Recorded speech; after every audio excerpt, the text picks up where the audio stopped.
చాలా రోజుల తర్వాత చేను దగ్గరకైతే వచ్చాను. నేనొచ్చేసరికి ఇక్కడైతే కొబ్బరికాయలైతే కోస్తూ ఉన్నారు. ఇక్కడ కొబ్బరి చెట్టు ఎక్కుతున్నారు కదా! ఈ అన్న పేరొచ్చి గణేష్ అనమాట. మా పక్క ఊరే ఆయనది.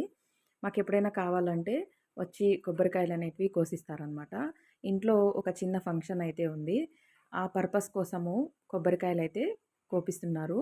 బయట మార్కెట్‌లో కొబ్బరికాయల ధర అనేది చాలా ఎక్కువగా ఉంది.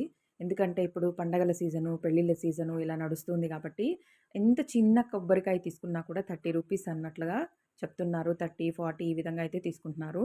మాకైతే మా చేను దగ్గర ఒక 25 చెట్లయితే ఉన్నాయి.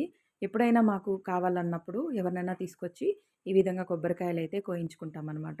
ఇలా ఒక్కసారి కోపించుకొని మొత్తం అంతా కూడా నీట్‌గా చేసి పెట్టుకుంటే మనకు కావాలనుకున్నప్పుడు యూజ్ చేసుకోవచ్చు.